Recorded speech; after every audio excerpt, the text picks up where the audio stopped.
نحمده ونصلي على رسوله الكريم اما بعد فاعوذ بالله من الشيطان الرجيم بسم الله الرحمن الرحيم رب اشرح لي صدري ويسر لي امري واحلل عقدة من لساني يفقهوا قولي.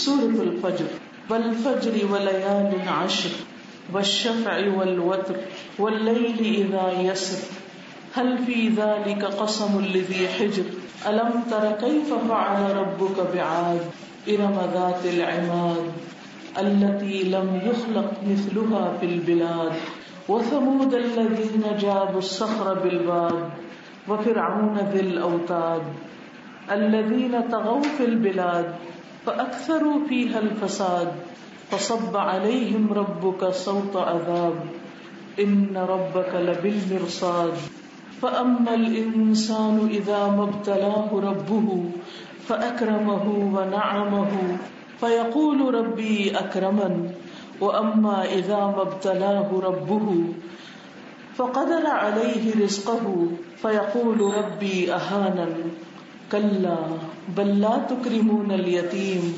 ولا تحاضون على طعام المسكين وتأكلون التراث أكلا لما وتحبون المال حبا جما كلا إذا دكت الأرض دكا دكا وجاء ربك والملك صفا صفا وجيء يومئذ بجهنم يومئذ يتذكر الإنسان وأنى له الذكرى يقول يا ليتني قدمت لحياتي فيومئذ لا يعذب عذابه أحد ولا يوثق وثاقه أحد يا أيتها النفس المطمئنة ارجعي إلى ربك راضية مرضية فادخلي في عبادي وادخلي جنتي. معزز خواتین، اس وقت میں نے آپ کے سامنے 30ویں پارے کی سورت الفجر پڑھی ہے. یہ سورت مکی سورت ہے. عشاء کی نماز میں اس کو پڑھنا مستحب ہے. رسول اللہ صلی اللہ علیہ وسلم نے حضرت معاذ کو اسے پڑھنے کی تلقین کی تھی. حضرت معاذ رضی اللہ عنہ رسول اللہ صلی اللہ علیہ وسلم کے وہ صحابی ہیں، وہ ساتھی ہیں کہ جن کو آپ نے ایک مرتبہ فرمایا کہ اے معاذ، اللہ کی قسم میں تم سے محبت کرتا ہوں. اس شخص کی قدر و قیمت اور اس شخص کی عظمت کا کیا کہنا کہ جس کو اللہ کے رسول صلی اللہ علیہ وسلم یہ کہیں کہ میں تم سے محبت کرتا ہوں اور اللہ کی قسم کھا کر کہیں. کون تھے یہ معاذ رضی اللہ عنہ؟ یہ وہ معاذ ہے جو قرآن سے بہت محبت کرتے ہیں. ہم میں سے ہر شخص یہ دعویٰ کرتا ہے کہ اسے قرآن سے محبت ہے، لیکن ان کی محبت عجیب محبت تھی. وہ مدینہ میں رسول اللہ صلی اللہ علیہ وسلم کے ساتھ عشاء کی نماز پڑھتے. آپ صلی اللہ علیہ وسلم عام نمازوں کے مقابلے میں عشاء کی نماز کچھ تاخیر سے پڑھایا کرتے تھے. معاذ وہاں جا کر نماز پڑھتے، پھر واپس اپنی قوم میں آتے. ان کی قوم کے لوگ ان کا انتظار کر رہے ہوتے تھے اور رات کافی گزر چکی ہوتی تھی. پھر جب انہیں نماز پڑھانے لگتے تو لمبی لمبی صورتیں پڑھاتے. ایک روز کچھ ایسا ہوا کہ ایک شخص نے پیچھے سے نماز توڑ دی اور اپنی نماز الگ پڑھ کر اگلے دن رسول اللہ صلی اللہ علیہ وسلم سے شکایت کی کہ معاذ ہمارے ساتھ ایسا کرتے ہیں اور ہم کام کاج کرنے والے لوگ ہیں اور صبح کے وقت ہمیں جلدی اٹھنا ہوتا ہے، رات کو دیر تک جاگ نہیں سکتے. تو بہرحال آپ صلی اللہ علیہ وسلم نے حضرت معاذ کو بلایا اور ان کو فرمایا کہ افتان انت یا معاذ، اے معاذ کیا تم لوگوں کو فتنے میں ڈالنے والے ہو؟ یعنی تھکے ہارے ماندے لوگوں کو اتنی لمبی سورتوں کے ساتھ نماز پڑھاتے ہو. تم ان کو سورت الفجر اور کچھ اور سورتوں کا نام دیا کہ وہ کیوں نہیں پڑھا دیتے، واللیل اور الشمس. تو بہرحال آپ صلی اللہ علیہ وسلم نے ان کو عشاء کی نماز میں اس سورت کے پڑھنے کی تلقین کی تھی. بہرحال سورت بہت ہی خوبصورت سورت ہے. 29 آیات ہیں اس کی، 139 کلمات ہیں. اس میں اللہ سبحانہ وتعالیٰ فجر کی قسم کھاتے ہیں. والفجر، قسم ہے فجر کی. فجر رات کے اندھیرے کے بعد صبح کی روشنی کے طلوع ہونے کا نام ہے. یہ سورج نکلنے سے تقریباً 1.5 گھنٹہ پہلے یا 1.25 گھنٹہ پہلے شروع ہوتا ہے یہ وقت. رات کا اندھیرا چھٹنے لگتا ہے اور دن کی روشنی آنے لگتی ہے. زندگی کا آغاز ہونے لگتا ہے. تمام پرند چرند اپنے اپنے گھونسلوں میں جاگ اٹھتے ہیں اور انہیں کوئی جگانے والا بھی نہیں ہوتا, کوئی ان کے پاس الارم بھی نہیں ہوتا. اللہ سبحانہ وتعالیٰ نے ان کی فطرت میں رکھ دیا ہے کہ وہ صبح کے وقت اٹھا کریں. ایسا نہیں کہ اللہ نے پرندوں کی فطرت میں یہ رکھا ہے اور ہماری فطرت میں نہیں رکھا, ہمارے لیے بھی یہی رکھا ہے. لیکن عام طور پر ہمارے لیے فجر کے وقت اٹھنا بہت مشکل ہوتا ہے. لیکن فجر کے وقت اٹھنا اور فجر کی نماز ادا کرنا, فجر کے وقت اللہ سبحانہ وتعالیٰ کا ذکر کرنا اور خاص طور پر قرآن مجید کی تلاوت کرنا نہایت پسندیدہ ہے, کیونکہ اس وقت کی نماز میں فرشتے حاضر ہوتے ہیں. جو واپس جاتے ہیں تو اللہ تعالیٰ ان سے پوچھتے ہیں کہ میرے بندوں کو کس حال میں پایا, تو وہ کہتے ہیں جب ہم ان کے پاس گئے تو وہ نماز پڑھ رہے تھے, یعنی عصر کے وقت آتے ہیں, اور جب ہم ان سے جدا ہوئے تو بھی وہ نماز ادا کر رہے تھے. تو ایسے لوگوں کی جو ان نمازوں کی پابندی کرتے ہیں ان کے حق میں فرشتے بھی گواہی دیتے ہیں اللہ سبحانہ وتعالیٰ کے پاس, حالانکہ اللہ تعالیٰ ان کو خود بھی خوب جانتے ہوتے ہیں. اللہ سبحانہ وتعالیٰ اس وقت کی قسم کھاتے ہیں, والفجر, فجر کی قسم. اللہ سبحانہ وتعالیٰ جب کسی چیز کی قسم کھاتے ہیں تو اس سے مراد اسے گواہ بنانا ہوتا ہے, اسے بطور نشانی پیش کرنا ہوتا ہے کہ تم اس میں غور و فکر کرو اور اس سے سبق لو. تو فجر اللہ تعالیٰ کی قدرت کی نشانیوں میں سے ایک بہت بڑی نشانی ہے کہ کس طرح رات کا سیاہ اندھیرا آہستہ آہستہ صبح کی روشنی میں بدلنا شروع ہو جاتا ہے, جس وقت ساری مخلوق اٹھ کر اللہ تعالیٰ کا ذکر کرتی ہے, اللہ کو یاد کرتی ہے. ہمیں بھی سوچنا چاہیے کہ اس وقت ہم کیا کرتے ہیں. کیا ہم بھی فجر کے طلوع ہوتے ہی اٹھ جاتے ہیں؟ سورج نکل آیا, پرندے اٹھ گئے, سارے حیوانات اٹھ گئے, اور آپ نے دیکھا ہوگا کہ اس وقت سارے کے سارے تسبیح کر رہے ہوتے ہیں.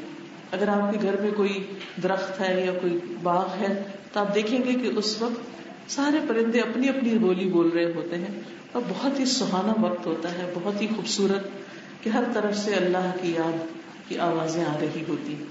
اسی طرح مسجد سے اذان کی آوازیں آتی ہیں, پھر کہیں نماز پڑھانے کی آوازیں آتی ہیں.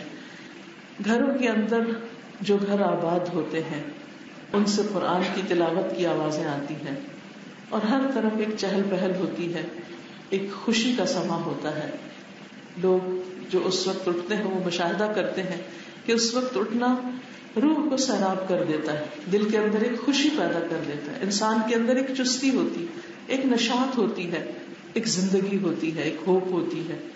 اور اس وقت کا اٹھنا انسان کے لیے بہت سی پریشانیوں, غموں اور دکھوں سے نجات کا ذریعہ بھی بنتا ہے, کیونکہ جب انسان اندھیرے کو روشنی میں بدلتے ہوئے دیکھتا ہے تو انسان کو یہ سبق ملتا ہے کہ تمہاری زندگی کے غم, دکھ, پریشانیاں اور ان کے اندھیرے بھی جلد چھٹ جائیں گے. کوئی بھی وقت ایک سا نہیں رہتا, خواہ رات کتنی ہی تاریک کیوں نہ ہو وہ روشنی میں بدل جاتی ہے, صبح ضرور ہوتی ہے. اس لیے ہر صبح انسان کو ایک نئے دن کی اور ایک نئی زندگی کی بشارت دیتی ہے. تو جو شخص اس وقت اٹھتا ہے اسے چاہیے کہ اس وقت کو اللہ کی یاد میں گزارے, اور اس وقت وہی اٹھتا ہے جو اللہ کو یاد کرنا چاہتا ہے, کیونکہ اس وقت انسان دنیا کے کام کاج ابھی نہیں کرتا, کوئی جاب اس وقت شروع نہیں ہوتی, کوئی بزنس اس وقت شروع نہیں ہوتا, گھر کے کام کاج بھی اس وقت نہیں ہوتے. تو ہم کس لیے اٹھتے ہیں, کیوں اٹھتے ہیں؟ صرف اللہ کو یاد کرنے کے لیے. تو خوش قسمت ہے وہ جو اس وقت میں اپنے رب کو یاد کرے, اور اس وقت شکر بھی ادا کرنا چاہیے. کیوں؟ اس لیے کہ اگر رات ہی رہے اور دن میں نہ بدلے, صبح کی روشنی نہ آئے, تمہارے لیے کس قدر پریشانی کی بات ہو. تو اللہ سبحانہ وتعالیٰ اس وقت اپنی قدرت کی نشانی دکھاتا ہے.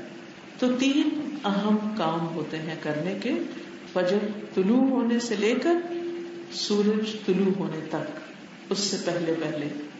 اور وہ کیا ہے؟ سب سے پہلے نماز.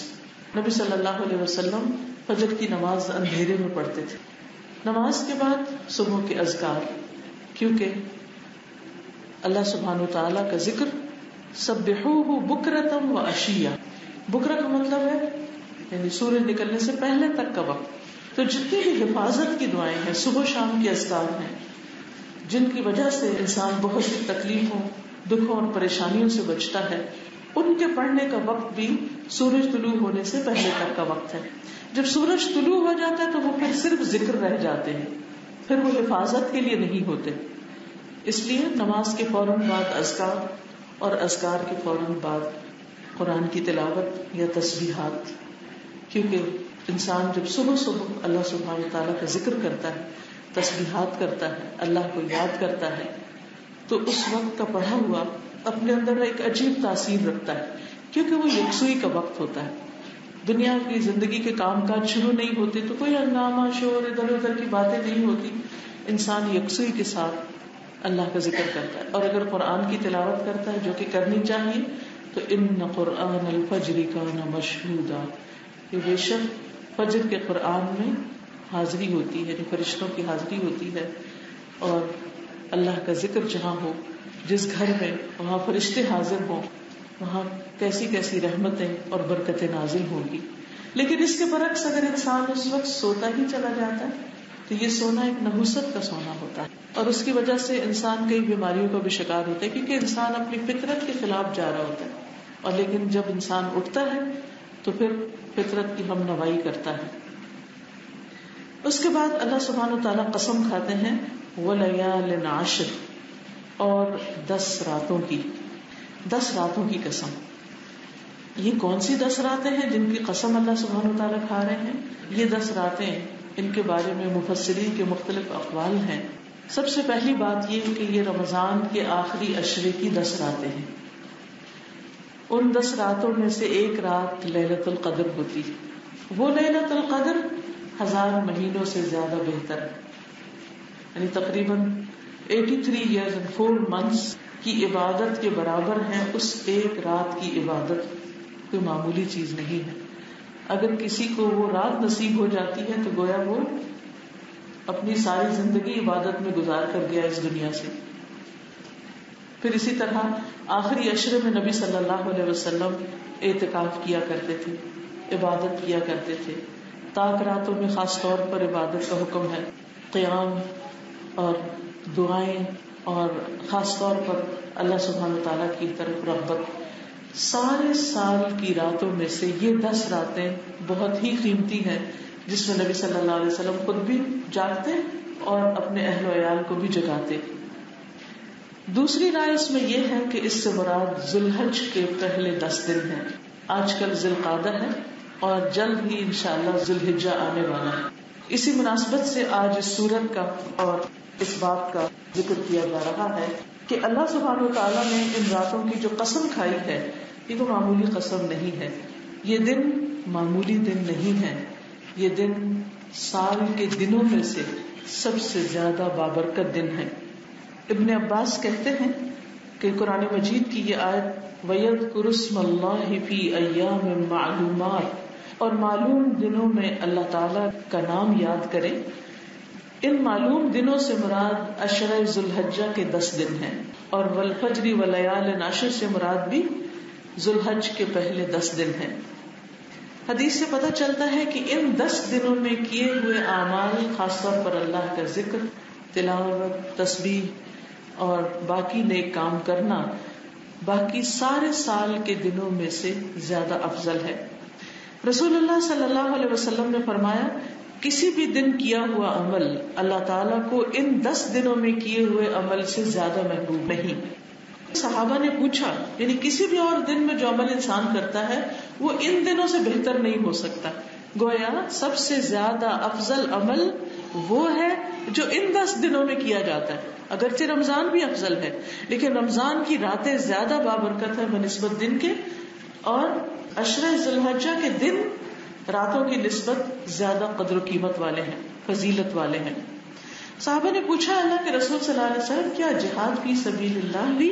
آپ نے فرمایا جہاد فی سبیل اللہ بھی نہیں، مگر وہ وہ شخص جو اپنی جان اور مال کے ساتھ نکلے اور کچھ واپس لے کر نہ آئے، یعنی اپنی جان بھی دے دے، اس کا گھوڑا یا جو بھی اس کے ساتھ گیا وہ سب بھی ختم ہو جائے، تو ہاں اس کا عمل افضل ہو سکتا ہے، لیکن باقی کسی اور نیکی کا کسی اور دن میں کیا ہوا عمل ایسا افضل نہیں ہو سکتا جو ان 10 دنوں میں کیا جاتا ہے۔ اب یہ ہے کہ افسوس کے ساتھ یہ کہنا پڑتا ہے کہ ہمارے معاشرے میں عام طور پر ان دنوں کا اہتمام نہیں ہوتا۔ رمضان کا اہتمام تو ہوتا ہے، سب کو پتا ہے رمضان آ رہا ہے اور بہت برکتوں والا مہینہ ہے اور عبادت کرنا ہے اور روزہ رکھنا ہے، لیکن ان 10 دنوں سے عموماً لوگ غافل ہوتے ہیں۔ تو چونکہ آئندہ چند دنوں میں یہ مہینہ داخل ہونے والا ہے تو ہمیں پہلے سے ہی پلاننگ کر لینی چاہیے۔ کامیاب لوگ وہ ہوتے ہیں جو کسی کام یا کسی وقت یا موقع کے آنے سے پہلے اس کی پلاننگ کر لیتے ہیں کہ یہ کام ہم کیسے کیسے کریں گے۔ تو ان 10 دنوں میں ہمیں کیا کیا نیک عمل کرنے ہیں ان کی بھی ہم لسٹ بنا لیں اپنے پاس، بلکہ ایک بروشر ہے چھوٹا سا، اس میں مختلف کاموں کی ٹپس دی ہوئی ہیں کہ آپ کیا کیا کر سکتے ہیں، کیونکہ بعض اوقات انسان خود ایسی چیز زیادہ نہیں سوچ سکتا لیکن دوسروں سے مدد لے سکتا ہے، تو اس کو بھی آپ پڑھ سکتے ہیں۔ بہرحال ان دنوں کے محبوب ہونے کی وجہ کیا ہے؟ اس لیے کہ انہی دنوں میں حج ہوتا ہے۔ 9 ذی الحج حج کا دن ہے، عرفہ کا دن۔ رسول اللہ صلی اللہ علیہ وسلم نے فرمایا کوئی دن ایسا نہیں کہ جس میں اللہ تعالیٰ عرفات کے دن سے زیادہ لوگوں کو جہنم سے آزاد کرتا ہو، یعنی پورے سال میں سے عرفہ کا دن ایسا ہے کہ جس میں سب سے زیادہ لوگوں کی بخشش ہوتی ہے، اور اس میں شیطان اپنے سر پہ خاک پھینکتا ہے اور روتا ہے اور پیٹتا اور کہتا ہے میں نے اس شخص کو ساری زندگی بہکایا اور اس کے پیچھے لگا رہا اور اس سے میں نے بڑے بڑے گناہ کروائے، لیکن آج یہ یہاں پر حاضر ہو کر اللہ کے آگے رو رہا ہے اور اللہ تعالیٰ اس کو معاف کر دے رہا ہے، تو میری تو ساری کوشش ہی برباد گئی۔ تو اس لیے جو لوگ حج پہ جا رہے ہیں واقعی خوش قسمت ہیں کہ ان کو عرفہ کے میدان میں ہی عرفہ کا دن ملے گا، لیکن جو لوگ یہاں پر بھی ہیں انہیں بھی اس دن روزہ رکھ کر عرفہ والوں کے ساتھ اجر و ثواب میں شریک ہونا چاہیے اور خوب خوب استغفار کرنی چاہیے، اللہ تعالیٰ سے معافی مانگنی چاہیے۔ جب عرفہ کا دن ہوتا ہے تو میرے دل میں ہمیشہ یہ آتا ہے، میں کہتی ہوں اللہ تعالیٰ عرفہ میں کھڑے ہونے والے بھی آپ کے بندے ہیں اور ہم یہاں جو بیٹھے ہیں ہم بھی آپ کے بندے ہیں اور ہم بھی آپ کی نظروں سے اوجھل نہیں ہیں، اور اگر وہ وہاں پہنچے ہیں تو ہمارا بھی دل چاہتا ہے کہ ہم وہاں پہنچ کر معافی مانگیں، لیکن اگر ہمارے وسائل اجازت نہیں دیتے یا حالات موافق نہیں تو ہم جہاں بھی تجھ سے بخشش مانگ رہے ہیں تو ہمیں بخش دے۔ تو اس دن خاص طور پر اپنی بخشش کی دعا آپ کر سکتے ہیں اور باقی بھی جو آپ کر سکیں۔ اور اس عشرے کا آخری دن جو ہے وہ 10واں دن یوم النحر کہلاتا ہے، اور یہ قربانی کا دن ہے جس کے بارے میں رسول اللہ صلی اللہ علیہ وسلم نے فرمایا اللہ تعالیٰ کے نزدیک سب سے فضیلت والے دن یوم النحر اور یوم القر ہیں، یعنی جو منا کے دن ہے۔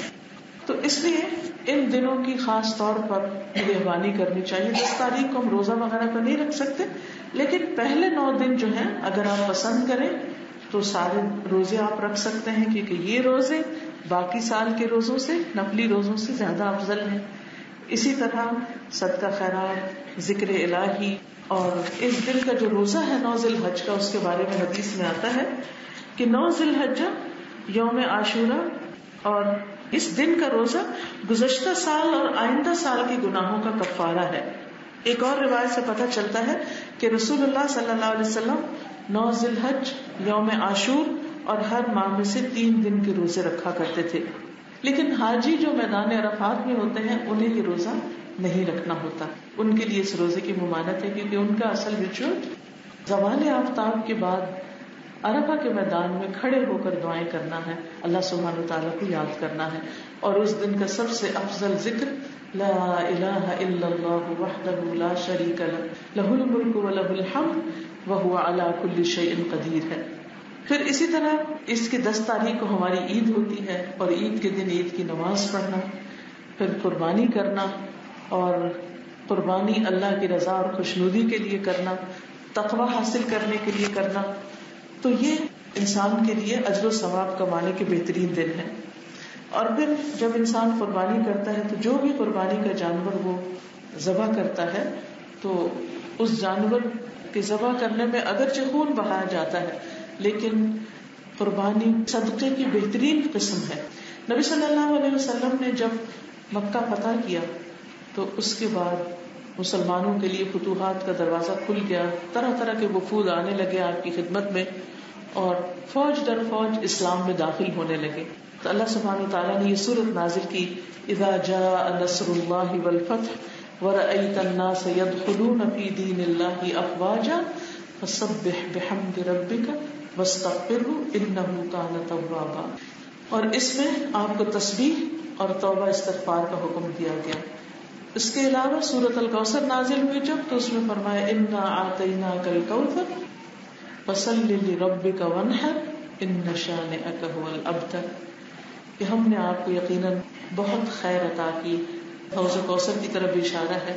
بس آپ اپنے رب کے لیے نماز پڑھیے اور قربانی کیجیے. اس آیت سے مفسرین نے یہ معنی بھی لیا ہے کہ عید الاضحیٰ کے دن پہلے نماز پڑھی جائے اور اس کے بعد قربانی کی جائے، جبکہ چھوٹی عید میں پہلے انسان کچھ کھاتا پیتا ہے اور پھر اس کے بعد یہ کہ جا کر نماز پڑھتا ہے اور اللہ سبحانہ وتعالیٰ کے یعنی عید کا فطرانہ جو ہے وہ پہلے ادا کرتا ہے، صدقہ پہلے کرتا ہے اور بعد میں نماز پڑھتا ہے. عید الاضحیٰ میں پہلے نماز اور بعد میں صدقہ یعنی قربانی کا. ان شانئک هو الابتر، بے شک تمہارا دشمن ہی جڑ کٹا ہے. اس سے کیا بات پتہ چلتی ہے کہ جو شخص نماز پڑھتا ہے اور قربانی کرتا ہے اللہ سبحانہ وتعالیٰ اس کو تنہا نہیں چھوڑتا اور اسے اس کے دشمنوں کے حوالے نہیں کرتا. کہیں بھی انسان کو اگر یہ خطرہ ہو کہ لوگ اس کے باتیں بنائیں گے، لوگ معلوم نہیں اس کے ساتھ کیا سلوک کریں یا کوئی نقصان پہنچائیں. بعض اوقات انسانوں کے دشمن بن جاتے ہیں، بعض غلط فہمیوں کی بنا پر، بعض ایسے ہی. تو اس صورت میں بھی انسان کو کیا کرنا چاہیے؟ نماز اور قربانی سے مدد لینی چاہیے، کیونکہ قربانی کا صدقہ ایسا ہے کہ جس میں غریب لوگوں کو، بھوکے لوگوں کو کھانے کی چیز مل جاتی ہے. بعض اوقات انسان ویسے روپے پیسے کا بھی صدقہ کرتا ہے لیکن اس صدقے میں یہ ہوتا ہے کہ لوگ اس پیسے سے کچھ بھی لے لیتے ہیں، بعض اوقات اپنے صحت کا خیال نہیں رکھتے. لیکن قربانی جو ہے اس میں جب اللہ کی خاطر اللہ کا نام لے کر خون بہایا جاتا ہے اور غریبوں کو کھلایا جاتا ہے تو وہ اللہ سبحانہ وتعالیٰ کے نزدیک بہت پسندیدہ ہے. کسی نے نبی صلی اللہ علیہ وسلم سے سوال کیا تھا کہ سب سے بہترین حج کیا ہے، کیسا ہے، کون سا ہے؟ تو آپ نے فرمایا تھا جس میں العج والثج ہو، یعنی عج کا مطلب یہ ہے کہ خوب بلند آواز سے تلبیہ پڑھا جائے اور ثج کا مطلب ہے بہت سی قربانی کی جائے، خون بہایا جائے. تو جب انسان حج کے لیے جاتا ہے تو صرف ایک قربانی پہ اکتفا نہیں کرنا چاہیے. نبی صلی اللہ علیہ وسلم نے کتنی قربانیاں کی جب حج کیا تھا؟ 100 اونٹ قربان کیے تھے، 100 اونٹ. اس میں سے 63 جو تھے وہ آپ نے اپنے ہاتھ سے قربان کیے تھے اور باقی حضرت علی رضی اللہ تعالیٰ عنہ کو حکم دیا تھا کہ وہ ان کو قربان کر دیں. تو اس سے بھی یہ پتہ چلتا ہے کہ قربانی کرنا ایک بہترین عبادت ہے، یعنی عبادت کی ایک قسم ہے اور خاص طور پر اللہ کے نام پر اللہ کے دیے ہوئے جانوروں کو ذبح کرنا. ولیال عشر، تو ان 10 راتوں میں انسان یا 10 دنوں میں انسان خوب اللہ تعالیٰ کی عبادت کرے. والشفع والوتر، اور شفع اور وتر، ایون اینڈ آڈ، ان کی بھی قسم کھائی. اب دیکھیے کہ شفع کہتے ہیں جیسے ایون نمبر ہوتا ہے 2 4 6 8 اور وتر ہوتا ہے طاق عدد جیسے آڈ نمبر ہوتا ہے. اب دنیا میں جتنی بھی چیزیں ہیں اگر آپ غور کریں تو وہ شفع ہے، 2 2 جوڑا جوڑا. اور وتر جو ہے وہ اللہ سبحانہ تعالیٰ کی ذات ہی اکیلی ہے. ایک حدیث میں آتا ہے کہ ان اللہ وتر یحب الوتر، کہ اللہ سبحانہ تعالیٰ ایک ہے اور وہ ایک یا طاق عدد کو پسند کرتا ہے، یعنی وتر کو پسند کرتا ہے. طاق تو ہوتا ہے وہ دوسرا، لیکن وتر کو پسند کرتا ہے. تو اب آپ دیکھیے طاق اور وتر ایک ہی چیز ہے. طاق اردو میں کہتے ہیں، وتر جو ہے عربی میں کہتے ہیں، اور جفت کہتے ہیں ایون کو. تو اللہ سبحانہ تعالیٰ کو کام کرنے میں جو آڈ نمبر پہ کام کرنا جو ہے وہ زیادہ پسند ہے. مثلا آپ دیکھیے جیسے آپ نماز میں تسبیح پڑھتے ہیں سبحان ربی العظیم، سبحان ربی الاعلیٰ، تو 3 دفعہ 5 دفعہ 7 دفعہ اس طرح آپ پڑھتے ہیں. اسی طرح رات کی آخری نماز وتر ہے. اور اس پر تمام نمازوں کا اختتام ہوتا ہے. اسی طرح آسمانوں کا ذکر آتا ہے تو 7 آسمانوں کا ذکر آتا ہے.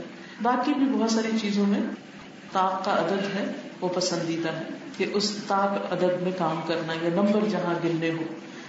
بعض مفسرین نے وتر سے مراد عرفہ کا دن لیا ہے اور جفت سے مراد یوم النحر لیا، اور ان 2 دنوں کی اہمیت کی وجہ سے ان کی قسم کھائی گئی کہ دیکھو کس طرح اللہ سبحانہ وتعالیٰ تمہارے گناہوں کو بخشتا ہے عرفہ کے دن، اور کس طرح اللہ سبحانہ وتعالیٰ عید کا دن تمہیں خوشیوں کا دن دیتا ہے، اور اس میں بھی انسان جو قربانیاں وغیرہ کرتا ہے اس کی بنا پر انسان اللہ کا قرب پاتا ہے. کہ قربانی کا لفظ جو ہے یہ دراصل قرب سے نکلا ہے. قرب یعنی انسان قربانی کر کے اللہ تعالیٰ کے قریب ہوتا ہے، اللہ تعالیٰ کی رحمت پاتا ہے. کیونکہ اللہ تعالیٰ کیا چاہتا ہے کہ بندہ اللہ کی محبت میں باقی ہر محبت کو قربان کر دے. تو انسان کو عموماً اپنے مال سے محبت ہوتی ہے، یا پہلے زمانے میں لوگ خود جانور پالتے تھے اور اس کے بعد ان کو قربان کرتے تھے. تو جس جانور کو آپ پالتے ہیں، مثلا اگر آپ نے اس کو 1 سال تک اپنے پاس رکھا ہے اور اس کو اپنے ہاتھ سے کھلا رہے ہیں، پلا رہے ہیں، اس کو صاف ستھرا کر رہے ہیں، تو اس سے آپ مانوس ہو جاتے ہیں، اس سے آپ کی محبت ہو جاتی ہے. جن لوگوں نے پیٹس رکھے ہوئے ہیں یا پیٹس کے شوقین ہیں ان کو اچھی طرح پتا ہے کہ اس سے کتنی محبت ہوتی ہے. اپنے بچوں کی طرف آ جاتا تو اس سے محبت ہو جاتی. اور خاص طور پہ اگر چھوٹے بچے جو ہیں وہ یعنی پیٹس جب رکھتے ہیں تو عجیب ہی ان کی اٹیچمنٹ ہو جاتی ہے ان سے. تو اب آپ دیکھیے کہ جب انسان کسی جانور سے اتنی محبت کرتا ہے اور پھر اللہ کے حکم پر اس کے گلے میں چھری پھیر دیتا ہے تو وہ کس بات کا اظہار کرتا ہے کہ اگر میری جان کی بھی ضرورت پیش آئی کہیں تو اللہ کے نام پر میں اپنی جان دینے سے بھی گریز نہیں کروں گا.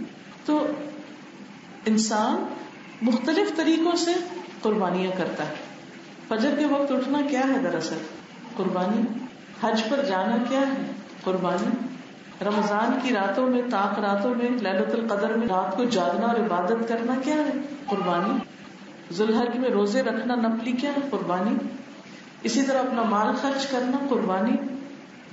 تو یہ ساری قربانیاں جو انسان کرتا ہے یہ دراصل اللہ سبحانہ تعالیٰ کے قریب ہونے کے لیے. اور اللہ سے قریب ہونا اس میں ایسی لذت ہے، اس میں ایسا سکون ہے، ایسی خوشی ہے کہ جس کو وہی محسوس کر سکتا ہے جس سے اللہ سے محبت ہو. اس کو ایک چھوٹی سی اس مثال سے سمجھیے اس بات کو کہ ماں کو اپنے بچے سے محبت ہوتی ہے. تو آپ دیکھیں کہ ماں اگر کام کاج بھی کر رہی ہے، کچھ بھی کر رہی ہے، بچہ چھوٹا ہے، جب وہ اسے اٹھا کر چاہے وہ خود کتنی بھی تھکی ہوئی اٹھا کر اپنے سینے سے لگاتی ہے، اس کو دودھ پلاتی ہے، اسے اپنے قریب کرتی، تو اس وقت اس کی خوشی، اس کے سکون اور اس کی کیفیت کا کوئی اندازہ ہی نہیں کر سکتا کہ اسے اس وقت کیا مل رہا ہوتا ہے جب اس کا بچہ اس کے قریب ہوتا. اور یہی بچہ اگر دور ہو جائے، کھو جائے، یا اسے کوئی تکلیف ہو، یا بچہ بڑا ہو کر اسے چھوڑ جائے، تو ماں کے لیے اس سے زیادہ اذیت اور کرب کی بات کوئی نہیں ہوتی. تو انسان ہمیشہ جن چیزوں سے محبت کرتا ہے اس کا دل چاہتا ہے کہ وہ اس کی آنکھوں کے سامنے رہے، اس کے قریب رہے، اس کا ذکر ہوتا رہے، اس کو خوش کیا جاتا رہے. تو جو شخص اللہ سبحانہ تعالیٰ سے محبت کرتا ہے پھر یہ کیسے ہو سکتا ہے کہ وہ اس کا قرب پانے کی تمنا نہ رکھے، اس کا محبوب بننے کی تمنا نہ رکھے. تو یہ قربانیاں جو ہیں اللہ سبحانہ تعالیٰ نے ہم پر جو مقرر کی ہیں، اور آگے ذوالحج کے مہینے میں قربانی کے دن آئیں گے، تو ان کو صرف ایک ریچول سمجھ کے ادا نہ کیجیے. نیت کیا ہونی چاہیے کہ میں اپنے مال کی، اپنی اس جانور کی قربانی کر رہا ہوں صرف اور صرف اللہ سبحانہ تعالیٰ کی خاطر، اللہ کا قرب پانے کے لیے، اللہ کی محبت کے لیے. اور جب انسان اللہ کی خاطر یہ کرتا ہے تو اللہ تعالیٰ بھی ضرور راضی ہوتا ہے. جیسے سورۃ اللیل میں آتا ہے کہ الا ابتغاء وجہ ربہ الاعلی ولسوف یرضی، مگر اپنے رب کا چہرہ چاہنے کے لیے تو رب بھی اس سے ضرور راضی ہوگا. ولسوف یرضی. اس میں آپ دیکھیے کہ جب ایک انسان صرف اور صرف اللہ کی خاطر ایک کام کرتا ہے تو اللہ تعالیٰ بھی اس سے راضی ہو جاتا ہے. لیکن جب وہی کام انسان بندوں کو دکھانے کے لیے کرتا ہے تو اس میں کوئی خیر نہیں ہوتی، بلکہ وہ چیز انسان کے خلاف قیامت کے دن الٹا حجت بنے گی. تو بہرحال جفت اور طاق کی قسم کھائی گئی، واللیل اذا یسر، اور رات کی قسم جب وہ چل پڑے. یعنی یسر کا مطلب ہوتا ہے رات کے وقت چلنا، یعنی گویا سورج غروب ہونے کے ساتھ رات کی آمد ہوتی. ہم سو بھی جاتے ہیں، رات چلتی رہتی ہے، اور چلتے چلتے جب ہمارے اٹھنے کا وقت ہوتا ہے تو رات رخصت ہو جاتی. والصبح اذا تنفس، صبح اپنا سانس لے لیتی اور رات جا چکی ہوتی. پھر انسان کو دن ملتا ہے، پھر رات آ جاتی ہے، پھر دن آتا ہے. یہ اللہ کی نشانیوں میں سے بہت بڑی نشانی. اس سے ہم سب کو یہ یاد رکھنا چاہیے کہ زندگی میں بھی دن اور رات ہوتے ہیں. کبھی خوشیاں ہوتی ہیں، کبھی غم ہوتے ہیں، کبھی آسانیاں ہوتی ہیں، کبھی مشکلیں ہوتی ہیں. کبھی انسان کا دل بہت اچھا ہوتا ہے، اس کا ایمان بہت بڑا ہوا ہوتا ہے، اور کبھی انسان بہت اداس ہوتا ہے اور اپنے آپ کو بہت لو فیل کر رہا ہوتا ہے. انسان کی کیفیات ایک جیسی نہیں رہتی. تو اس لیے ہم سب کو یہ سب جن چیزوں کی قسم کھائی گئی، فجر کی اور پھر رات کی قسم کھائی گئی، اور خاص موقعوں کی عبادت کے اوقات کی قسم کھائی گئی، یہ سب ہمیں ایک بہت بڑی تسلی بھی دیتے ہیں کہ ہماری زندگیوں میں اگر کوئی مسئلہ ہے تو ہمیشہ کے لیے نہیں ہے. وہ مسائل ختم ہو جائیں گے، وہ چلے جائیں گے. کوئی بھی چیز پرماننٹ نہیں. یہاں رات آتی ضرور ہے لیکن ٹھہرتی نہیں، چلتی چلی جاتی ہے. پھر اللہ تعالیٰ فرماتے ہیں حل فی ذالک قسم لذی حجر، کیا اس میں کسی عقل والے کے لیے کوئی قسم یعنی گواہی ہے، کوئی نشانی ہے؟ عقل مند لوگ ان قسموں سے، ان چیزوں سے، ان نشانیوں سے کچھ سبق لے رہے ہیں، کچھ لے سکتے ہیں. کیونکہ جو عقل مند ہوتا ہے وہی ان میں غور و فکر کرتا ہے اور ان چیزوں سے اس کو تسلی ہوتی ہے. قرآن مجید کی تلاوت کر کے بھی انسان کو تسلی اور خوشی ہوتی ہے. اور اللہ تعالیٰ کی یہ نشانیاں جو ہیں، دن اور رات کا پھیر جو ہے، ان پہ غور کر کے بھی انسان کو ایک راحت ملتی ہے، ایک سکون نصیب ہوتا ہے. پھر فرمایا الم تر کیف فعل ربک بعاد، پچھلے زمانے کے لوگوں کے حالات دیکھو جنہوں نے اللہ کی نافرمانی کی، سرکشی کی. کیا تم نے دیکھا کہ تمہارے رب نے ان کے ساتھ پھر کیا سلوک کیا؟ ان کا انجام کیا ہوا؟ عاد کے ساتھ کیا ہوا؟ ارم ذات العماد، ارم نام کے لوگ جو ستونوں والے تھے. ارم ان کے جد امجد کا نام تھا، اور یہ بھی کہا جاتا ہے کہ عاد کا دوسرا نام ارم تھا. بہرحال ارم ذات العماد بہت ترقی یافتہ قوم تھی. انہوں نے بڑے بڑے ستونوں پر اپنے گھر بنا رکھے تھے، فن تعمیر کی ماہر قوم تھی. لیکن ہوا کیا، جب اللہ کا عذاب آیا تو کچھ بھی باقی نہ رہا. التی لم یخلق مثلها فی البلاد، جن کی طرح کے لوگ دنیا میں پیدا ہی نہیں کیے گئے. یعنی کوئی انسان ایسے طاقتور نہیں تھے جیسی طاقتور یہ قوم تھی. لیکن ان کے ساتھ کیا ہوا، آندھی نے ان کو اڑا دیا، ہوا نے ان کو قتل کر دیا، ختم کر دیا. جب ان پر ہوا چلی تو اس نے ان کے گرانڈ ڈیل اور بڑے بڑے اونچے لمبے چوڑے قد کے لوگوں کو اٹھا اٹھا کے پھینکا. دوسری جگہ پر آتا ہے کأنہم اعجاز نخل خاویہ، جیسے کھجور کے کھوکھلے تنے گر کے لیٹے پڑے ہوتے ہیں، اسی طرح ان کی تباہی پھر گئی. سب لوگ اپنے اپنے گھروں میں اور باہر یوں پچھڑے پڑے تھے کہ جیسے کوئی آفت ان پہ پھر گئی، اور واقعی آفت ہی پھر گئی تھی. اب دیکھیے کہ اس قوم کے اندر غرور اور تکبر تھا کہ ہم بہت طاقتور ہیں. من اشد منا قوہ، ہم سے بڑی قوت کس کی ہے، ہم سے بڑی طاقت کس کی ہے. یہ اس غرور میں مبتلا ہوئے. لیکن کیا ہوا، اللہ تعالیٰ نے ان کو ہوا سے مارا. ہاں دیکھیے کہ ہوا تو چلتی ہے تو ہوا نظر بھی نہیں آتی اور گزر جاتی ہے، اور اس قوم کو تو پٹھا کے ایسا مارا جو گرا پھر اٹھ ہی نہیں سکا. وَثَمُودَ الَّذِينَ جَابُوا الصَّخْرَ بِالْوَادِ، اور سمود جنہوں نے چٹان کو کاٹا وادی میں، یعنی ان کے علاقے کا نام بھی واد کہلاتا ہے. اور دوسرے یہ کہ یہ پہاڑوں کے بیچ میں رہتے تھے اور وہاں پر انہوں نے گھر بنا رکھے تھے چٹانیں تراش تراش کر. اور آج بھی ان کے کچھ کھنڈرات موجود ہیں، اور انسان حیران ہوتا ہے کہ ہزاروں سال پہلے آنے والی یہ قوم کس طرح اتنی مضبوط چٹانوں کو کاٹ کر کے ڈیزائن بناتی تھی، اور ان کو کھود کھود کر اندر سے رہنے کے کمرے اور اپنے پرسکون گھر بناتی تھی. کہ کس قسم کے لوگ تھے اور کتنے طاقتور تھے. اور آج بھی آپ دیکھیں کہ پتھروں کو توڑنا کوئی آسان کام نہیں ہوتا، اور یہ قوم کس طرح پتھر توڑ توڑ کے اس میں رہ رہی تھی. لیکن اللہ سبحانہ وتعالیٰ نے کس طرح ان کو ختم کیا. یہ بھی اپنے آپ کو بڑی چیز سمجھتے تھے. انہوں نے ایسے مضبوط گھر بنا رکھے تھے کہ ہوا ہمیں کوئی نقصان نہیں دے سکتی, کیونکہ ان سے پہلی قوم ہوا سے تباہ ہوئی تھی, تو یہ انہوں نے اپنے لیے بہت زبردست بندوبست کر رکھا. کہتے ہیں کہ یہ قوم عادی کے جو بچے ہوئے نیک لوگ تھے وہ پھر ان علاقوں میں آ کے بسے اور انہوں نے یہاں گھر بنائے, لیکن اللہ تعالیٰ نے ان کو بھی زلزلے سے اور ایک چیخ سے تباہ کر دیا. یعنی وہ مضبوط گھر جو تھے اس میں زلزلہ آیا اور چیخ, اور یہ اس آواز کے ساتھ ختم ہو گئے, بجھ کر رہ گئے. وفرعون ذی الاوتاد, اور فرعون جو کھونٹوں والا تھا, یعنی جس کی بہت بڑی فوجیں تھی, جہاں جا کے وہ پڑاؤ ڈالتا تو خیمے لگ جایا کرتے تھے. اور ویسے بھی ان کا جو سمبل تھا وہ بہت بڑا کیل یا بہت بڑا اس طرح کا. ابھی بھی اگر آپ دیکھیں ان کے اسٹیچوز یا ان کے مجسمے وغیرہ اور ان کی تصویریں, تو اس میں آپ دیکھیں گے کہ ان کے ہاتھوں میں خاص قسم کا موٹا سا بڑا سا کیل پکڑا ہوا ہوتا ہے, جو ان کی قوت کی علامت تھی. فرمایا کہ دیکھو کہ ان کے ساتھ کیا ہوا. اللہ سبحانہ تعالیٰ نے ان کو پانی میں ڈبو دیا, کیونکہ فرعون نے کہا تھا نا کہ یہ مصر کی نہریں, یہ دریا میرے ہیں, میں تمہارا رب اعلیٰ ہوں. تو اس نے ان دریاؤں کو اپنا بتایا, وہی اس کو لے ڈوبے, یعنی اسی پانی میں جا پڑا. الذین طغوا فی البلاد, ان سب نے مل کر اپنی اپنی قوم نے کیا کیا, ملکوں میں سرکشی کر ڈالی اور بہت زیادہ کر دی. طغوا طغیانی سے ہے, یعنی حد سے بڑھ گئے, اپنے شر میں بہت آگے نکل گئے, اللہ کی نافرمانی میں بہت دور تک چلے گئے. فاکثروا فیہا الفساد, انہوں نے اس میں کثرت سے فساد کیا. فساد دو طرح کا ہوتا ہے, ایک ذہنی فساد ہوتا ہے اور ایک عملی فساد ہوتا ہے. ذہنی فساد کیا ہوتا ہے کہ ذہنوں کو اتنا بگاڑ دیا جائے, اتنا خراب کر دیا جائے کہ وہ کوئی صحیح بات قبول ہی نہ کرے, اللہ کی بات میں, دین کی بات میں ان کا کوئی انٹرسٹ ہی نہ رہے, اس سے ایک طرح سے دوری اور نفرت.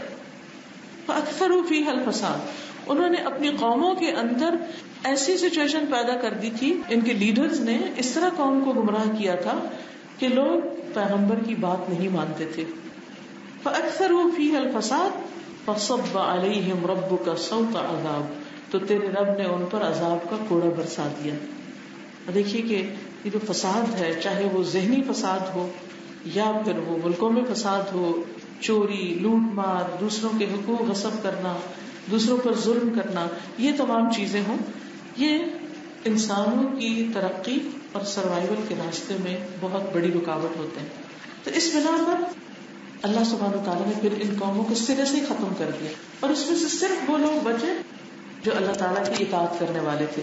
ان ربک لبالمرصاد, بے شک تیرا رب گھات میں ہے, یعنی دیکھ رہا ہے کون کیا کر رہا ہے. آج بھی آپ دیکھیں کہ دنیا کے مختلف علاقوں میں لوگوں نے خوب فساد برپا کر رکھا ہے, لیکن اللہ تعالیٰ نے ہر ایک کا ایک وقت مقرر کیا ہو. جب وہ وقت آ جاتا ہے تو پھر اللہ تعالیٰ کسی کو بھی نہیں چھوڑتا. جب کسی کو زیادہ مہلت مل جائے, کسی کی رسی دراز ہو جائے, تو اسے بے فکر نہیں ہونا چاہیے. اسے یاد رکھنا چاہیے کہ اللہ سبحانہ وتعالیٰ پکڑنے والا ہے, اور وہ کسی بھی وقت پکڑ سکتا ہے, اور جب وہ پکڑے تو کوئی چھڑا بھی نہیں سکتا, اور جب وہ پکڑتا ہے تو کوئی کام بھی نہیں آتا. فَأَمَّا الْإِنسَانُ إِذَا مَا ابْتَلَاهُ رَبُّهُ فَأَكْرَمَهُ وَنَعَمَهُ فَيَقُولُ رَبِّي أَكْرَمَنِ, لیکن رہا انسان, یعنی انسان کا حال یہ ہے کہ جب اس کا رب اس کو آزماتا ہے, اس کو عزت دیتا ہے, اس کو نعمتیں دیتا ہے, تو کہتا ہے میرے رب نے مجھے بڑی عزت دی. پھر وہ رب کا نام لیتا ہے جب اس کے پاس اس کی مرضی کی تمام چیزیں ہوتی ہیں, یعنی خوشحالی میں وہ خوش ہو جاتا ہے اور اللہ کا نام بھی لے لیتا ہے. لیکن اگر ذرا بھی حالات تبدیل ہو جائے, رزق میں تنگی ہو جائے, کوئی پریشانی آ جائے, تو وہ اللہ تعالیٰ سے بھی ناراض ہو جاتا ہے اور اللہ تعالیٰ کو بلیم کرنے لگتا ہے. وَأَمَّا إِذَا مَا ابْتَلَاهُ فَقَدَرَ عَلَيْهِ رِزْقَهُ فَيَقُولُ رَبِّي أَهَانَنِ, اور جب اس کا رب اس کو آزماتا ہے اور اس پر اس کا رزق تنگ کر دیتا ہے, تو وہ کہتا ہے میرے رب نے میری بے عزتی کر دی, مجھے رسوا کر دیا, میرے ساتھ اچھا نہیں کیا, میرے ساتھ ایسا کیوں کیا, وائی می, میرے اوپر یہ مشکل کیوں آئی. ایک مومن کا یہ کلام نہیں ہو سکتا، ایک مومن یہ بات نہیں کہہ سکتا، کیونکہ مومن تو ہر حال میں یا صبر کر رہا ہوتا ہے یا شکر کر رہا ہوتا ہے. نعمت ملتی ہے تو اللہ کا شکر ادا کرتا ہے، اور اگر تکلیف آتی ہے تو وہ صبر کرتا ہے، اور وہ سمجھتا ہے اس میں بھی کوئی خیر ہے. ہر حال میں وہ اللہ تعالیٰ سے راضی رہتا ہے. یعنی شکر کی اصل یہ ہے کہ صرف اس وقت شکر نہیں کرنا جب نعمتیں ہوں، اس وقت بھی شکر کرنا جب نعمتیں چلی جائیں. جیسے ایوب علیہ السلام تھے، ان کی مثال قرآن مجید میں ہمیں ملتی ہے کہ کس طرح ایوب علیہ السلام کے پاس دنیا کی ہر دولت، زمینیں تھی، جائیدادیں تھی، فصلیں اور کھیت ان کے جیسے کہتے ہیں نا سونا اگلتے تھے، مال بھی تھا، اولاد بھی تھی، جانور مویشی بھی تھے، یعنی دنیا کی ہر نعمت، اور اوپر سے نبوت بھی مل گئی. تو لوگ کہنے لگے کہ آپ کے لیے کیا مشکل ہے کہ آپ اللہ کی عبادت کریں اور لوگوں کو اللہ کی طرف بلائیں، آپ کے پاس تو سبھی کچھ ہے. تو اس پر اللہ سبحانہ تعالیٰ نے ان کو آزما لیا اور ان کے پاس جو کچھ تھا سب کچھ لے لیا، اور انہیں جسمانی بیماری میں بھی مبتلا کر دیا. اور یہ بیماری 1-2 دن کی نہیں تھی، 18 سال کی تھی. 18 سال تک وہ بیماری، اور اسکن ڈیزیز. اب دیکھیں اگر ہمارے کوئی چھوٹا سا پمپل بن جائے، کوئی چیز، کوئی کٹ لگ جائے، کچھ تو ہائے ہائے کٹ، ہر ایک کو دکھاتے ہیں کہ کٹ لگ گیا، کٹ لگ گیا، ایک مصیبت آ جاتی. لیکن آپ دیکھیے کہ ایوب علیہ السلام کس طرح 18 سال صبر کرتے ہیں، لیکن اس حال میں وہ عبادت نہیں چھوڑتے. وہ کہتے ہیں یا رب جب تو نے مجھے سب کچھ دیا تو میں اپنے نرم گرم بستر کو تیری خاطر چھوڑتا تھا اور عبادت کے لیے کھڑا ہو جاتا تھا رات کے وقت، لیکن اس وقت مجھے میرا مال اور اولاد بھی کچھ مصروف کر دیتے تھے. ظاہر انسان کے پاس کتنے بھی کام کرنے والے خود تو دیکھنا پڑتا ہے، لیکن اب جب کہ تو نے مجھ سے سب کچھ لے لیا تو میرے اور تیرے بیچ میں کوئی بھی نہیں رہا. اب مجھے تیری عبادت میں اور بھی زیادہ لذت آتی ہے. یعنی پہلے بیوی بچے اور یہ سب اور دنیا کے کام دھندے بہت کچھ تھا، اب تو کوئی بھی بیچ میں نہیں رہا، اب تو تیری عبادت میں اور بھی زیادہ مزہ آتا ہے.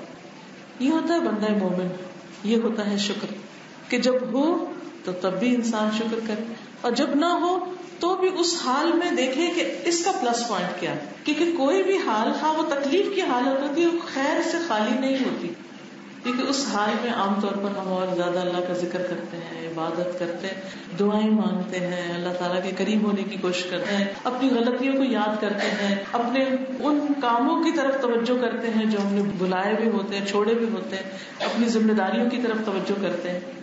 تب دیکھیے کہ تکلیف کا وقت تو گزر جاتا ہے، لیکن لکھا کیا جاتا ہے؟ بندے کا شکر یا پھر بندے کا واویلا کہ یہ کیا کرتا رہا ہے. اور اس میں ہم دیکھتے ہیں کہ کچھ بزرگوں کے حالات ہم پڑھتے ہیں تو اتنی حیرانی ہوتی ہے. ایک بزرگ کے بارے میں آتا ہے، امام ابو اسحاق کے بارے میں، کہ 20 سال تک وہ صرف ایک آنکھ سے دیکھتے تھے، لیکن انہوں نے کبھی کسی سے ذکر نہیں کیا کہ میں صرف ایک آنکھ سے دیکھتا ہوں. کسی کو بتایا ہی نہیں، کبھی نہیں بتایا. اور لوگ سمجھتے تھے کہ شاید وہ دونوں آنکھوں سے دیکھتے ہیں. اسی طرح وہ کہتے ہیں کہ جب مجھے کوئی تکلیف ہوتی ہے، کوئی بیماری ہوتی ہے، نہ میں اپنی ماں سے ذکر کرتا ہوں، نہ اپنی بہن سے، نہ بیٹی سے، نہ بیوی سے، کسی سے بھی نہیں کرتا. کیونکہ انسان جب اپنے پیاروں کو اپنی تکلیف کی بات بتاتا ہے تو وہ بھی تکلیف میں مبتلا ہو جاتے ہیں، اور اپنے دشمنوں کو تکلیف بتاتا ہے تو وہ خوش ہونے لگتے ہیں. جن کو آپ خوش دیکھنا چاہتے ہیں وہ غمگین ہو جاتے ہیں، اور جن کو آپ خوش نہیں دیکھنا چاہتے وہ آپ سے خوش ہونے لگتے ہیں کہ اچھا ہے اس کو مصیبت آئی. تو جب انسان اپنے دکھ تکلیف کی فریاد اپنے رب سے کرتا ہے اور اس سے دعائیں مانگتا ہے، انما اشکو بثی وحزنی الی اللہ، تو اللہ اس شخص کے دل کو سکون عطا کرتا ہے اور اس کو راہ دکھا دیتا ہے اور اس پر اپنا کرم نازل کرتا ہے اور اس کے لیے بے پناہ اجر لکھ دیتا ہے. کیونکہ انما یوفی الصابرون اجرهم بغیر حساب. اور صبر ہوتا ہے اپنے آپ کو روکنا، کس چیز سے؟ واویلا کرنے سے، شور کرنے سے، ہائے ہائے مچانے سے. کیونکہ جب انسان ان چیزوں سے بچتا ہے تو اسی وقت کو، اسی انرجی کو اللہ کی یاد میں گزارتا ہے، پھر اور کثرت سے ذکر ہوتا ہے اور اچھے اچھے کام کرتا ہے. اور اگر یہ نہ کرے تو پھر انسان سارا دن ایک ہی چیز کو لے کے پڑا رہتا ہے. زندگی تو ایک بار ملی ہے، دوبارہ تو ہمیں دنیا میں نہیں آنا. آج ہی میرے بھائی نے مجھے اپنا نسب نامہ بھیجا تو میں اس کو 2-3 دفعہ پڑھا سارے کو، اور آپ یقین کر کے میں ایک ایک کو پڑھ رہی تھی. اچھا یہ بھی ہمارے اس میں سے ہے، لینئر میں سے یہ بھی فوت ہو گئے، یہ بھی فوت ہو گئے، یہ بھی فوت ہو گئے، یہ بھی فوت ہو گئے. انہیں تو ہمارے بارے میں کچھ پتہ نہیں. ہم ان کے نام پڑھ رہے ہیں کہ یہ اور یہ لوگ ہمارے آباء و اجداد میں سے، ان میں سے کون اپنی قبروں میں خوش ہے اور کون نہیں.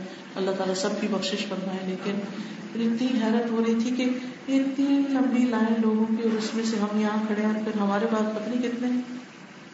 یہی حال ہے اور ہم سب کا یہی حال ہے. ہم سب آدم کی اولاد ہیں اور آدم سے لے کے ہم تک پیچھے پتہ نہیں کتنی نسلیں گزری جن کی ہم اولاد آگے اولاد ہیں.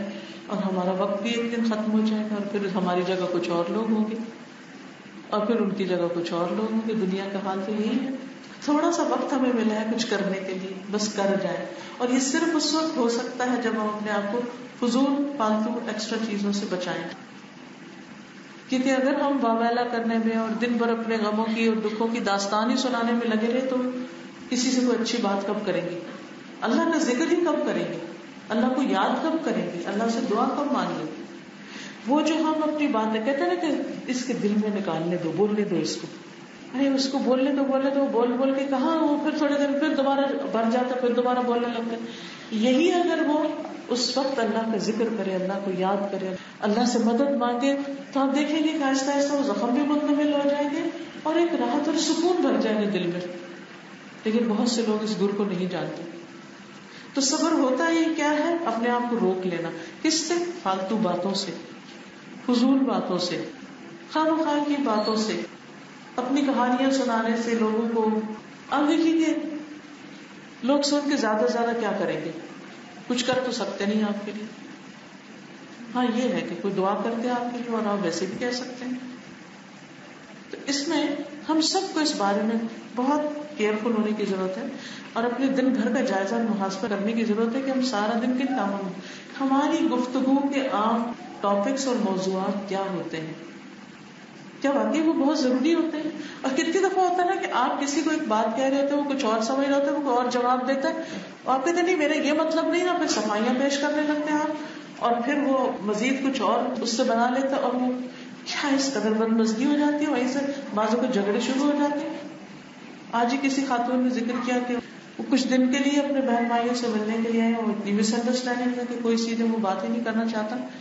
تو کس قدر افسوس اور دکھ کی بات ہے. اتنے محبت کے رشتے اور باتیں کرتے، اتنے ہزاروں میل دور سے لوگ آتے ہیں ایک دوسرے سے ملنے کے لیے اور ایک دوسرے کے ساتھ وقت گزارنے کے لیے.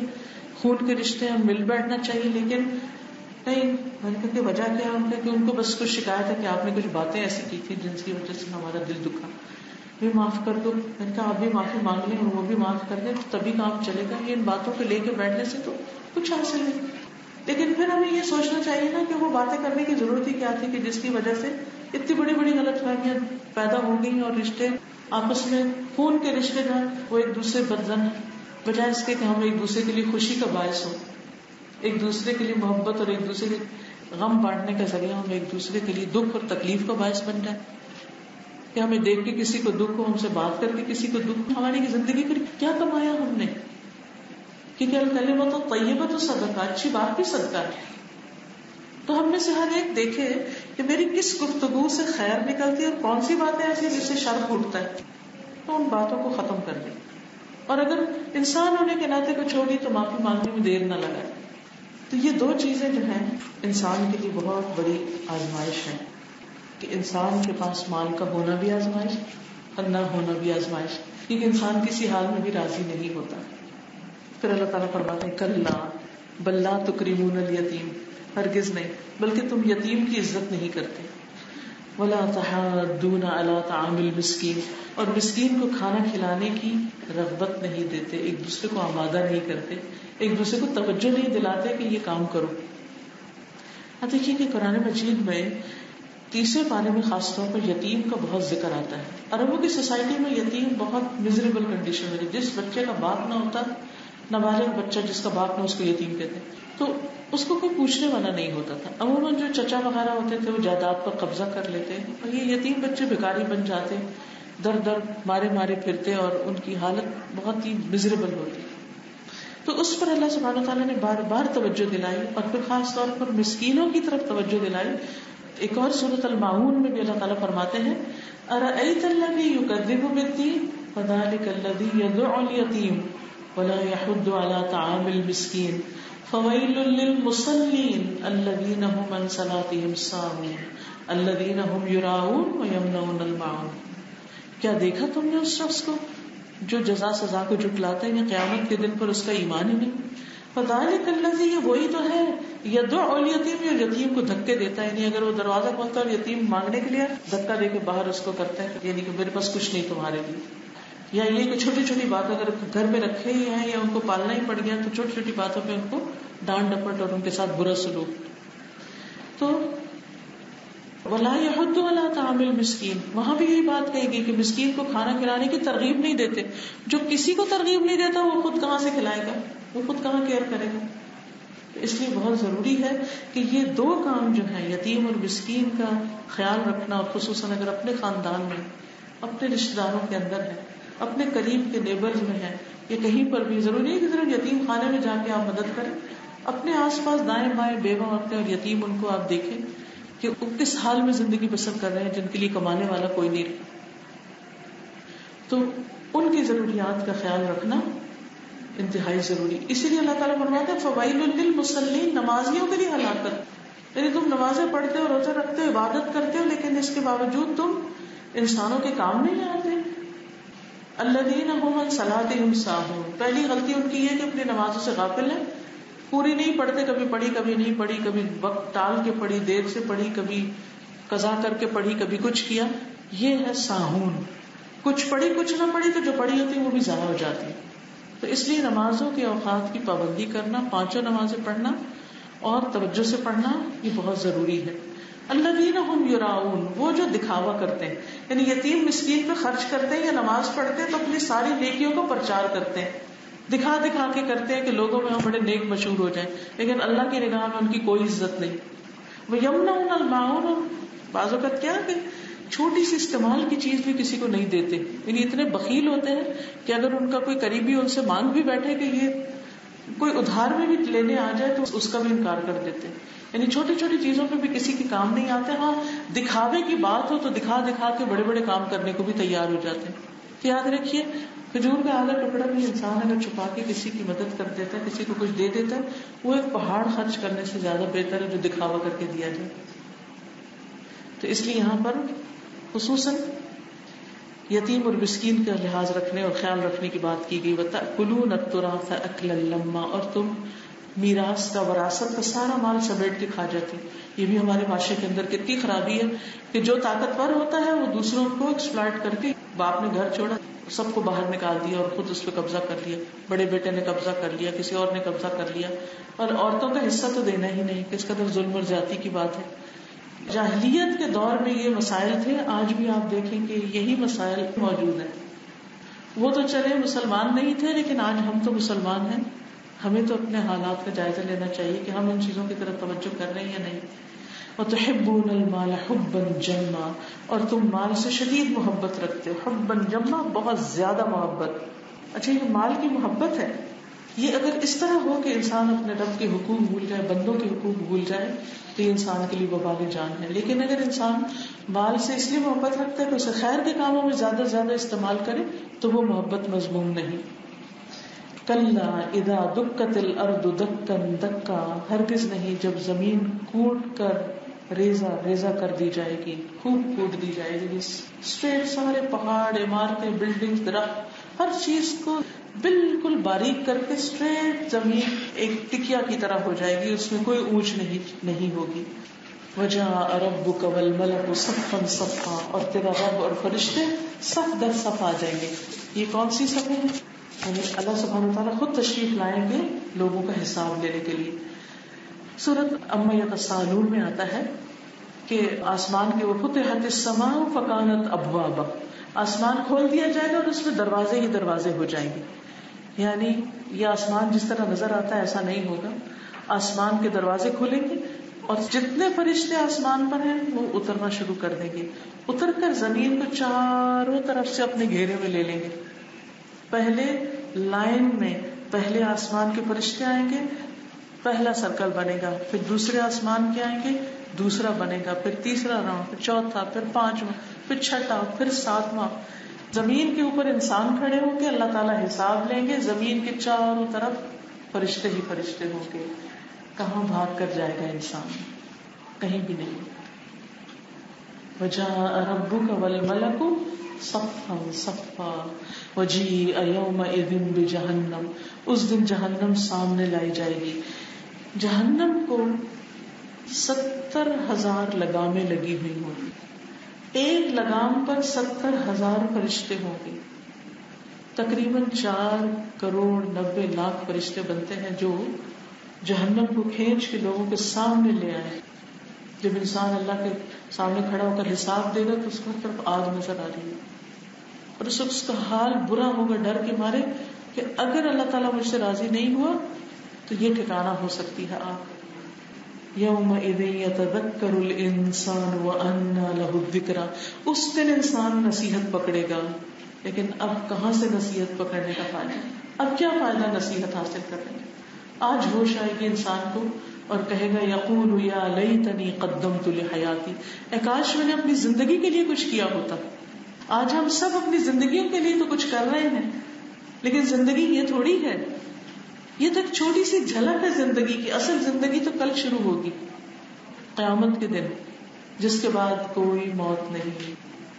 جو جنت میں جائیں گے وہ بھی ہمیشہ رہیں گے, جو جہنم میں جائیں گے وہ بھی ہمیشہ ہمیشہ رہیں گے. یومئذ یتذکر الانسان وانى له الذکریٰ یقول یا لیتنی قدمت لحیاتی. کاش میں اپنی زندگی کے لیے پہلے سے ہی کچھ بھیج دیتا. آج ہم جو کچھ کرتے ہیں, کوئی صدقہ خیرات ذرے برابر بھی کوئی نیکی کرتے ہیں تو وہ قیامت کے دن سامنے نظر آئے گی. وَمَن يَعْمَلْ مِثْقَالَ ذَرَّةٍ خَيْرًا يَرَهُ. جو ایک ذرے جتنی بھی نیکی کرے گا وہ اپنے سامنے اسے دیکھ لے گا, وہ اس کے سامنے لے آئی جائے گی. اور جو ذرے برابر برائی کرے گا وہ بھی دیکھ لے گا. ہمارا اعمال نامہ وہی ہے جو دن رات ہم کرتے رہتے ہیں. یہی چیزیں ہمارے سامنے لا کر ہمیں دکھائی جائیں گی. فَيَوْمَئِذٍ لَا يُعَذِّبُ عَذَابَهُ أَحَدٌ. اس دن اس جیسا کوئی عذاب نہ دے گا. وَلَا يُوثِقُ وَثَاقَهُ أَحَدٌ. اس دن اس جیسا کوئی پکڑے گا بھی نہیں, کیونکہ اس کا پکڑنا ایسا ہے کہ جس میں کوئی چھڑا ہی نہیں سکتا. ہم نے تو یہ شعر بنا کے اپنے آپ کو تسلی دے دی کہ خدا جو پکڑے چھڑا لے محمد, محمد کا پکڑا چھڑا کوئی نہیں سکتا. نعوذ باللہ. یعنی ان کو اللہ سبحانہ و تعالیٰ سے بھی آگے مقام دے دیا. لیکن اصل بات یہ کہ اللہ تعالیٰ خود فرماتے ہیں کہ کوئی کسی کو نہیں چھڑا سکے گا الا من اذن له الرحمن. جس کو رحمان اجازت دے گا بس وہی سفارش کر سکے گا. پھر اللہ تعالیٰ فرماتے ہیں یا ایتها النفس المطمئنہ. اے نفس مطمئنہ. ہم سب اپنے دلوں کا جائزہ لیں. کیا واقعی ہمارا دل قلب مطمئن ہے؟ آپ سب کو معلوم ہے نا کہ دلوں کو اطمینان کس چیز سے ہوتا ہے؟ الا بذکر اللہ تطمئن القلوب. اللہ کا ذکر, اللہ کی یاد. لیکن ہماری زبانوں پہ انسانوں کا تذکرہ زیادہ ہوتا ہے اللہ کے ذکر سے. دن بھر ہم لوگوں کو ڈسکس کرتے رہتے, کبھی اچھے طریقے پر اور کبھی غیبت چغلی کر کے. لیکن اصل چیز کیا ہے؟ اللہ کا ذکر. اس لیے جس دن کا آغاز اللہ کے ذکر سے ہو, اللہ کی یاد سے ہو, اور جس کا اختتام بھی اللہ کی یاد پر ہو, اور جس میں انسان ہر کام اللہ کے ساتھ, اللہ کی یاد کے ساتھ کرے, وہی انسان کامیاب ہے. ایسا انسان مرتے دم تک ایک مطمئن, خوشحال, پرسکون زندگی بسر کرتا ہے. ہاں دنیا کا بہت کچھ اس کے پاس نہ بھی ہو تو اسے اصل میں یہ اطمینان کہتے ہیں اس سکون اور ٹھہراؤ کو جو مشقت کے بعد حاصل ہوتا ہے. مومن ساری زندگی تکلیف اٹھاتا ہے اور پھر آخر میں آرام کرتا ہے. ساری زندگی اللہ سے ڈرتا ہے, وہاں بے خوف ہو جائے گا. اس کے برعکس جو آج دنیا میں امن اور آرام کر رہے ہیں وہ کل پریشان ہوگی, اور جو آج یہاں اللہ سے نہیں ڈرتے انہیں کل پھر ڈرنا ہوگا. اللہ تعالیٰ دو خوف اور دو امن جمع نہیں کرے گا. تو اے نفس مطمئنہ ارجعی الی ربک, اپنے رب کی طرف واپس چلو. راضیۃ مرضیہ, راضی خوشی پسندیدہ. فادخلی فی عبادی, میرے بندوں میں داخل ہو جاؤ. وادخلی جنتی, میری جنت میں داخل ہو جاؤ. یہ کون خوش قسمت ہے جس کو اللہ تعالیٰ کی طرف سے یہ پکار آئے گی. اے نفس مطمئنہ, یہ وہی ہے جس نے اللہ کے حقوق بھی ادا کر دیے, بندوں کے حق بھی دے دیے, اور دینے کے بعد جو دل کو اطمینان ہوتا ہے, اپنی ڈیوٹی پوری کرنے کے بعد اور اپنی ذمہ داری ادا کرنے کے بعد جو دل کو سکون آتا ہے, اس کا کیا کہنا.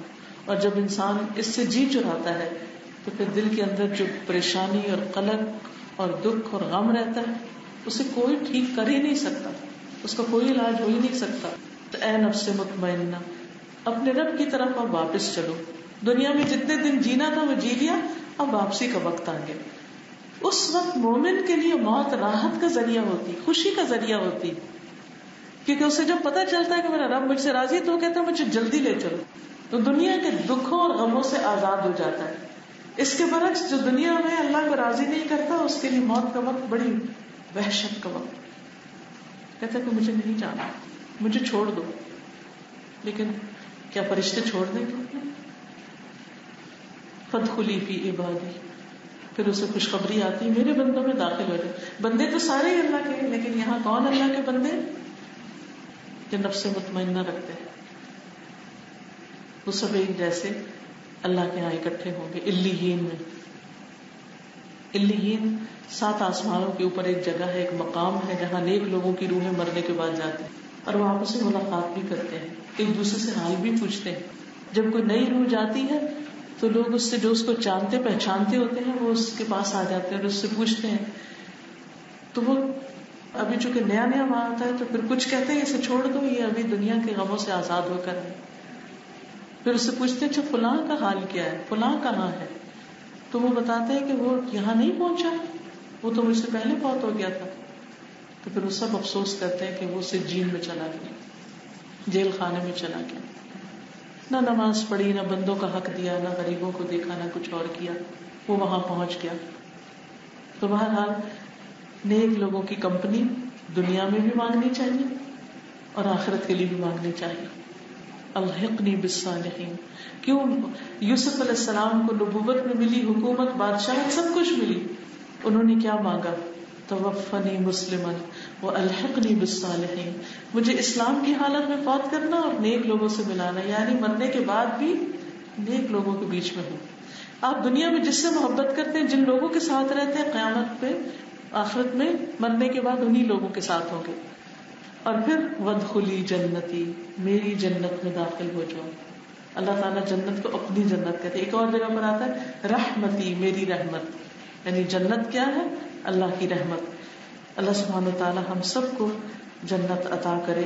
اللہم انی اسألک نفسا بک مطمئنۃ.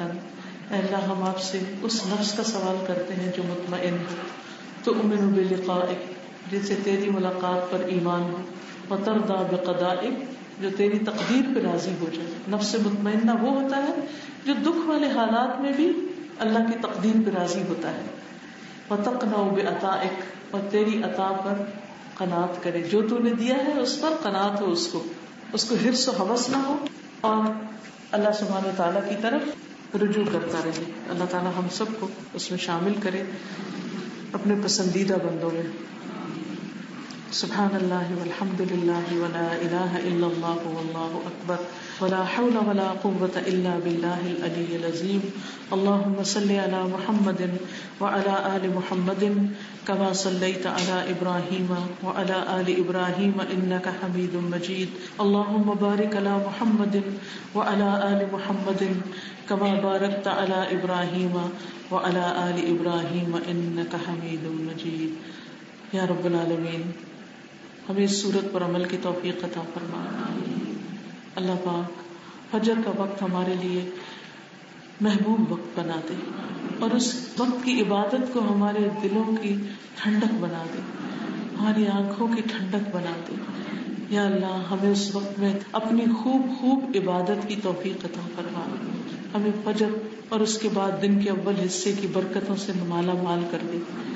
یا اللہ ہمارے گھروں کو بھی اپنے ذکر سے آباد کر دے. یا اللہ ہمیں آئندہ آنے والے ذی الحج میں روزے، زکوٰۃ، خیرات اور خاص طور پر قربانی کی توفیق عطا فرما. یا رب العالمین ہمارے بچوں کو ہدایت عطا فرما، ہمارے گھر والوں کو ہماری آنکھوں کی ٹھنڈک بنا. یا اللہ ہمارے والدین پر اپنی رحمت نازل فرما.